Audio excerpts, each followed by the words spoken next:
मेरा नाम राधिका है। उम्र के 50 साल पार करने के बाद जिंदगी एक शांत, ठहरे हुए तालाब की तरह हो गई थी, जिसमें हलचल सिर्फ तब होती थी जब मेरी बेटी मीरा अपने पति विक्रम के साथ मायके आती थी।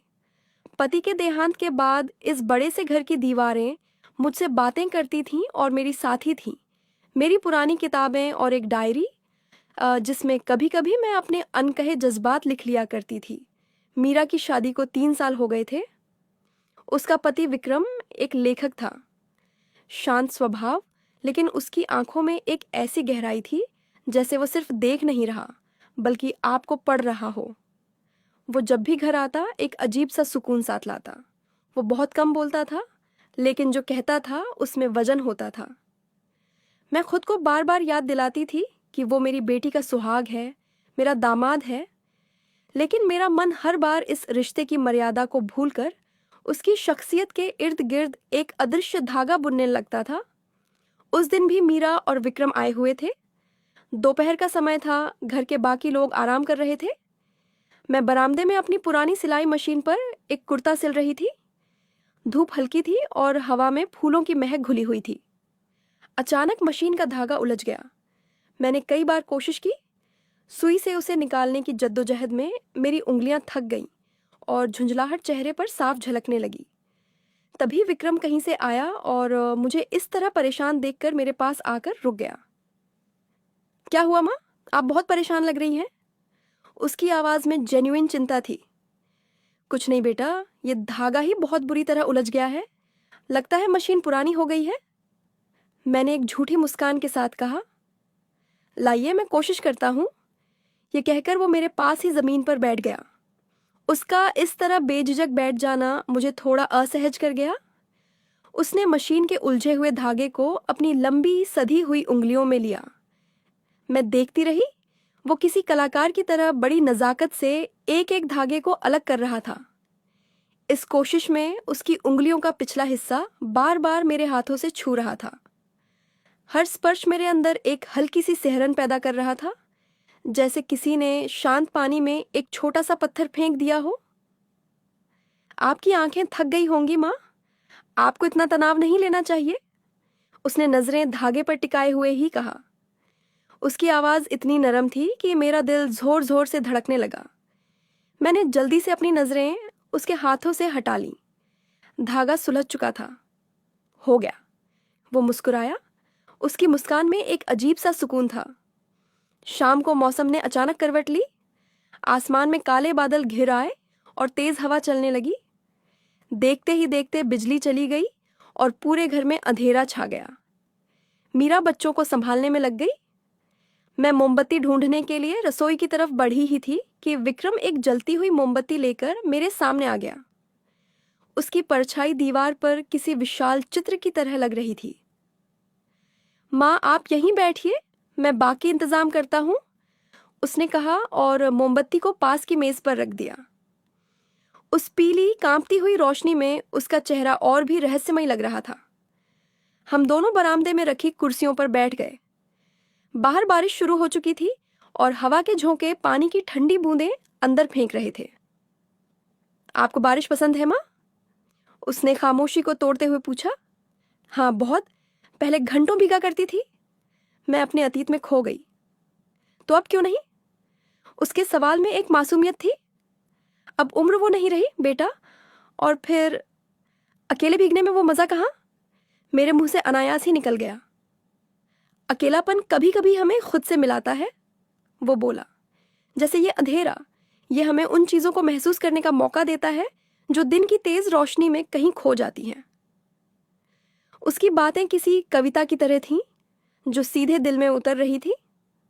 मैं खामोशी से उसे सुनती रही, जैसे कोई मंत्रमुग्ध हो गया हो। तभी हवा का एक और तेज झोंका आया और मेज पर रखी मोमबत्ती बुझ गई। एक पल के लिए घोर अंधेरा छा गया। सिर्फ बारिश की आवाज़ थी। उसी अंधेरे में शायद सहारा देने के लिए या अनजाने में विक्रम का हाथ मेरे हाथ पर आ गया। उसका स्पर्श गर्म था। उसने फौरन हाथ नहीं हटाया। वो एक पल, बस एक पल, लेकिन मेरे लिए वो एक पल सदियों जितना लंबा हो गया। मेरे पूरे बदन में एक आग सी दौड़ गई। इससे पहले कि मैं कुछ समझ पाती, उसने धीरे से अपना हाथ हटा लिया, जैसे कुछ हुआ ही ना हो। कुछ दिनों बाद मीरा और विक्रम को वापस जाना था। सुबह से ही मेरा मन भारी था। जब वो जाने लगे, मीरा मुझसे लिपट कर रो पड़ी। मैंने उसे हिम्मत दी। विक्रम ने आगे बढ़कर मेरे पैर छुए। माँ, अपना ख्याल रखिएगा। उसकी आवाज़ में एक अजीब सी नमी थी जो सिर्फ मैं महसूस कर सकती थी।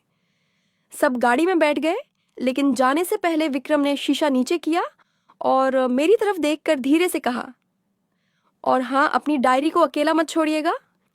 कुछ एहसास कागज़ पर उतरकर ही सुकून पाते हैं। मैं वहीं जम सी गई। उसे मेरी डायरी के बारे में कैसे पता? मेरा सबसे गुप्त रहस्य, जिसे मैंने किसी को नहीं बताया था। मैं उसे देखती रह गई और उनकी गाड़ी आंखों से ओझल हो गई। उसके जाने के बाद घर पहले से भी ज्यादा खाली लगने लगा। दिन बीतते गए, लेकिन विक्रम के शब्द, उसका स्पर्श, उसकी नजरें, सब मेरे जहन में किसी अमिट स्याही की तरह छप चुके थे। कई हफ्तों बाद एक दोपहर मेरे फोन पर एक अनजान नंबर से संदेश आया। मैंने उसे खोला। उसमें मेरी ही लिखी एक अधूरी कविता की पंक्तियां थीं, जिसे मैंने सालों पहले अपनी डायरी में लिखा था। खिड़की पर बैठी बूंदें पूछती हैं, पता तेरा, कैसे कहूँ, तू तो मेरी खामोशी में रहता है।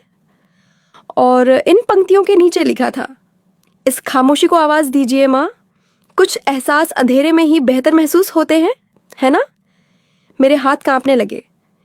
ये विक्रम था, पर कैसे? उसने मेरी डायरी कैसे पढ़ी? मेरा दिल इतनी जोर से धड़क रहा था कि मुझे लगा वो बाहर आ जाएगा। तभी फ़ोन बज उठा। वही नंबर था। कांपते हाथों से मैंने फ़ोन उठाया। हेलो माँ। दूसरी तरफ विक्रम की वही गहरी शांत आवाज़ थी। हाँ बेटा। मेरे गले से सिर्फ इतना ही निकल सका। माफ़ कीजिएगा, मैंने बिना पूछे आपकी डायरी पढ़ ली। वो मेज़ पर ही रह गई थी, पर उसे पढ़कर लगा जैसे मैं आपको सालों से जानता हूँ। उसने कहा, आप लिखना बंद मत कीजिए, आपकी खामोशी बहुत कुछ कहती है। मैं चुप रही। मेरे पास कहने को कुछ नहीं था। माँ, वो रुका, फिर बेहद धीमे स्वर में बोला, उस दिन अंधेरे में जो हुआ वो अनजाना नहीं था। कुछ रिश्ते नाम के मोहताज नहीं होते, वो सिर्फ महसूस किए जाते हैं। मेरे हाथ से फ़ोन लगभग छूट ही गया था। मैंने जल्दी से फ़ोन काट दिया, लेकिन मैं जानती थी कि यह सिर्फ एक फ़ोन कॉल नहीं था। यह उस तूफान की शुरुआत थी जो मेरी शांत जिंदगी के तालाब में उठने वाला था। एक ऐसा एहसास जो गलत था, नामुमकिन था, लेकिन मेरे दिल के लिए उतना ही सच्चा था। ज़रूर, मैं उस कहानी को वहीं से आगे बढ़ाता हूँ जहाँ आपने छोड़ी थी। फ़ोन कट गया, लेकिन उसकी गूंज राधिका के कानों में नहीं, बल्कि सीधे रूह में उतर गई थी। हाथ अब भी कांप रहे थे और फ़ोन किसी भारी पत्थर की तरह हथेली में दबा था। कुछ रिश्ते नाम के मोहताज नहीं होते। विक्रम के आखिरी शब्द किसी मंत्र की तरह उसके झन में घूम रहे थे। एक पल के लिए उसे लगा जैसे किसी ने उसकी आत्मा को सबके सामने लाकर खड़ा कर दिया हो, बिल्कुल निर्वस्त्र। उसकी डायरी, वो तो उसका सबसे निजी, सबसे पवित्र कोना था। उसमें सिर्फ कविताएं नहीं थीं, उसमें उसका अकेलापन था, उसकी अधूरी ख्वाहिशें थीं, एक औरत के वो एहसास थे जिन्हें वो सालों पहले समाज की रस्मों के नीचे दफन कर चुकी थी। और विक्रम ने, उसने उस दफन खजाने को खोज निकाला था। गुस्सा, शर्म और एक अजीब सी राहत, तीनों भावनाएं एक साथ उसके दिल पर हमला कर रही थीं। गुस्सा इस बात का कि विक्रम ने उसकी निजता का अनादर किया। शर्म इस बात की कि उसका सबसे कमज़ोर पक्ष किसी ने देख लिया। और राहत, एक अनकही राहत इस बात की कि दुनिया में कोई तो है जो उसे सिर्फ एक माँ या सास के रूप में नहीं, बल्कि उस राधिका के रूप में देख रहा है जो वो असल में थी। अगले कई दिन किसी सज्जा से कम नहीं थे। हर फ़ोन की घंटी पर उसका दिल उछल पड़ता, हर संदेश की आवाज़ पर उसकी उंगलियां कांप जाती। लेकिन विक्रम की तरफ से पूरी खामोशी थी, जैसे उस दिन कुछ हुआ ही न हो। ये खामोशी शब्दों से ज़्यादा चुभ रही थी। क्या वो मजाक कर रहा था, या फिर उसे अपनी गलती का एहसास हो गया था, या शायद वो उसे सोचने का वक्त दे रहा था। राधिका का मन हजारों सवालों के चक्रव्यूह में फंसा था। वो दिन भर घर के कामों में खुद को डुबोने की कोशिश करती, लेकिन रात की तन्हाई में विक्रम का चेहरा और उसके शब्द उसे घेर लेते। एक हफ्ते बाद देर रात जब दुनिया सो रही थी, उसके फ़ोन पर एक और संदेश आया। इस बार कोई सवाल नहीं था, उस दिन का कोई जिक्र नहीं था, बस एक छोटी सी कहानी थी जो शायद विक्रम ने खुद लिखी थी। कहानी एक पुराने अकेले लाइट हाउस प्रकाश स्तंभ की थी जो समंदर के बीचों बीच खड़ा था और उसका काम था जहाज़ों को रास्ता दिखाना। लेकिन एक रात एक दूर के तारे से उसकी दोस्ती हो जाती है। वो दोनों बात नहीं कर सकते थे, मिल नहीं सकते थे, लेकिन हर रात वो तारा सिर्फ उस लाइट हाउस के लिए चमकता था और लाइट हाउस अपनी रोशनी सिर्फ उस तारे को दिखाता था। उनकी खामोश मोहब्बत ही उनकी ताकत थी। कहानी के नीचे कोई सवाल नहीं था, बस इतना लिखा था, सिर्फ आपके लिए। राधिका की आंखों से आंसू बह निकले। यह सिर्फ एक कहानी नहीं थी, यह उनके रिश्ते की परिभाषा थी। विक्रम ने बिना कुछ कहे सब कुछ कह दिया था। उसने मर्यादा की सीमाओं को स्वीकार भी किया था और अपने एहसास की गहराई को भी बयान कर दिया था। उस रात राधिका सो नहीं पाई। उसने अपनी पुरानी धूल भरी डायरी निकाली और सालों बाद एक कलम उठाई। बहुत सोचने के बाद कांपते हुए हाथों से उसने विक्रम के संदेश के जवाब में सिर्फ एक पंक्ति लिखी।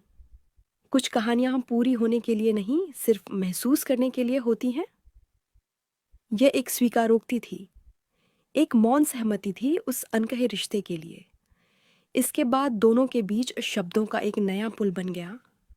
वो फ़ोन पर बात नहीं करते थे, लेकिन हफ्ते 10 दिन में विक्रम की कोई कहानी, कोई कविता या कोई विचार संदेश में आ जाता और राधिका उसका जवाब अपनी किसी कविता की पंक्ति से देती।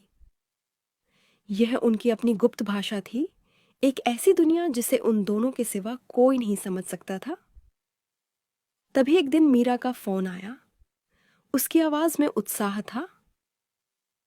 माँ, इस बार दिवाली पर आपको यहीं आना है, पूरे 3 दिन के लिए, कोई बहाना नहीं चलेगा। विक्रम भी कह रहे थे कि आपके बिना घर का त्योहार अधूरा लगेगा। मीरा की बात सुनकर राधिका के पैरों तले जमीन खिसक गई। विक्रम से मिलना, उसी छत के नीचे रहना, यह ख्याल ही उसके दिल की धड़कनें बढ़ा गया। उसने मना करने की बहुत कोशिश की, अपनी सेहत का बहाना बनाया, लेकिन मीरा ने एक न सुनी। अब राधिका के पास कोई रास्ता नहीं था, उसे जाना ही था। वो जानती थी कि वहां जाना आग से खेलने जैसा होगा, जहां एक तरफ बेटी का घर था और दूसरी तरफ वो एहसास जिसका कोई नाम नहीं था। पर वो यह भी जानती थी कि अब वो इस आग से दूर भाग भी नहीं सकती थी।